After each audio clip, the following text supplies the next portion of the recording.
Hello everyone, my name is Fear Dragon and welcome to another Modest Musings. Today is March 13th and today's topic is going to be a little bit about imposter syndrome and kind of what that means for, I think, me and a lot of other people out there.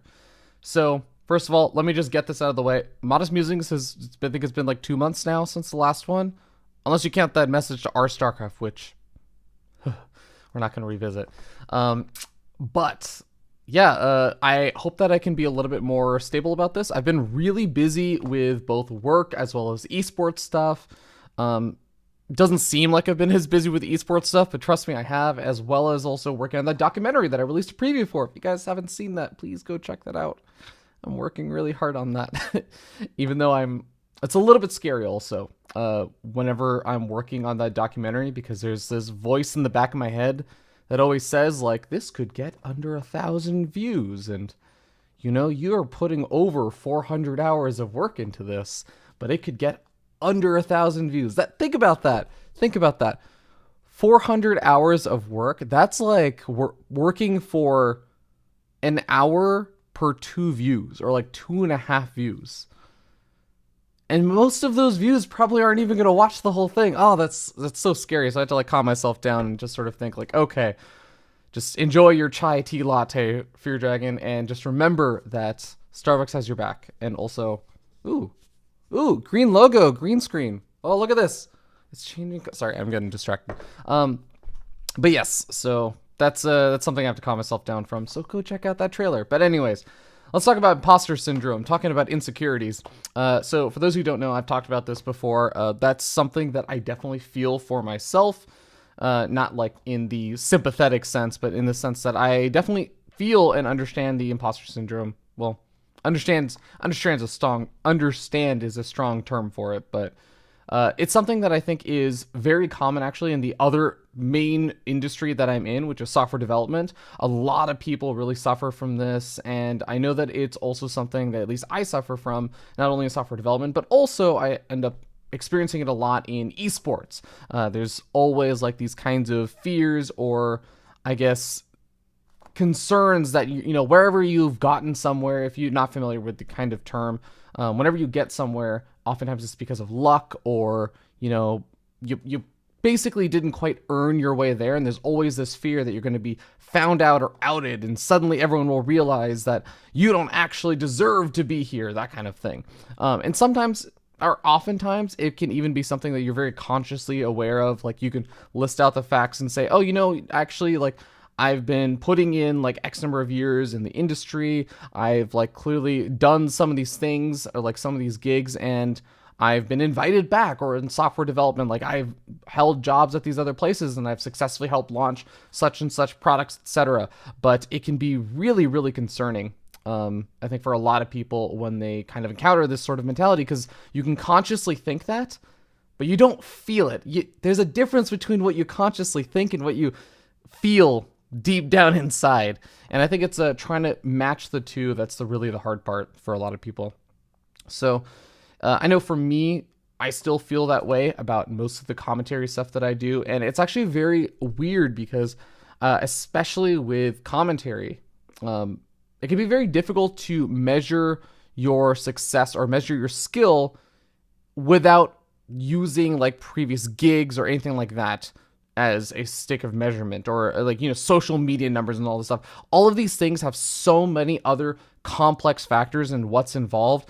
Even a broadcast, even building up a Twitch channel or something, or a YouTube channel, you can say, yeah, I have worked hard on this for X number of years. I've been broadcasting every day, or blah, blah, blah. You can say all of these things, but at the end of the day, if I do a broadcast that happens to be hosted by somebody, and I have like Scarlet or something playing, or, it's like Stats versus TY, some really, really cool match, then they're not there because people aren't going to be watching that necessarily because they enjoy my commentary or that I'm doing a good job. It's just they really are big fans of Scarlet, or they're really big fans of Stats or TY or Zest or whoever. And that's why they're there. So kind of overcoming those sort of feelings, and also understanding that there are so many things just out of your control that can also influence your normal metrics of success, it can be really, really challenging. And I think a lot of people's gut reactions to say, oh, well, just look internally. Look internally for self-validation. And that is such a difficult thing. I actually think that it's, in the end, a good thing to be more concerned about self-validation over external validation, because self-validation you have control over to some degree. But I know a lot of people also, like myself included, I actually very much focused on self-validation for a long time, and I still do, but I know that I'm also very hypercritical of myself. So this is one thing that actually caused problems for me when I got to do WCS Valencia, is that I got really down on myself because I set a unrealistically high bar for what I wanted to be able to do on my first WCS Premier broadcast. And there were a lot of things I was not quite prepared for in terms of things that I didn't expect to be different in the Premier setting versus like a thing like Cheesadelphia or Kings of the North, etc. A lot of those kind of small differences really threw me off. And I basically got really down on myself, and other people were congratulating me and saying, oh, you did a great job, etc. And I, even to this day, still don't really feel like I did a great job because I am very self-hypercritical. But it actually came, and I think it's fine to do. It's good to look for self-improvement. But I also did it to the point where I ended up actually getting almost too down on myself, and I kind of got into like this little black hole of despair about how I had done and how, man, I didn't actually deserve to get up there or any of that other stuff. So I think it's something that you do have to be a little bit careful of if you are just able to turn everything into self-validation or not self-importance, but basically looking inward toward yourself for whether or not you feel like you've hit some metrics of success or not, rather than looking at these external numbers that are very heavily influenced by so many external factors. Then you do have to be a little bit careful to be reasonable with yourself and to not try to constantly bring yourself down.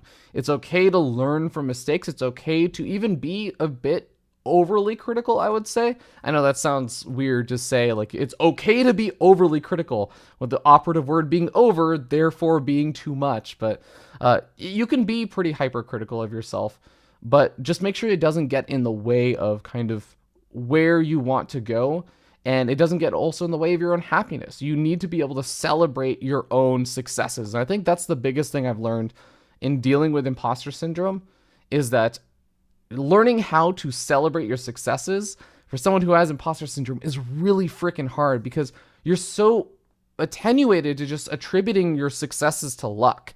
That was something that I actually felt like I would do actually all throughout my life. Whenever I got into a good school, or I got a job, or blah, blah, blah, all these other things. It's like, oh, I got lucky with the interviews. Oh, I got lucky because blah, blah, blah. Like, so many things I think would happen like that, and it's so easy to just chalk it up to this ambiguous world of luck, and there are so many other factors that could have played into this. Surely I was a small part of it.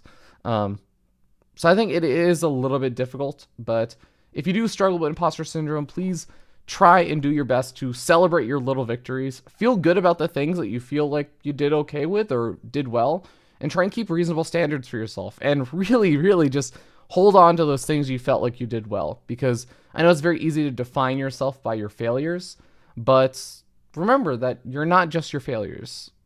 You're also your successes. Actually, some people would even say you're not your failures or your successes, but who you are and defining what a person is, that's a whole other Modest Musing. So thank you very much for tuning in. Hope you guys enjoyed, and I'll see you guys next time.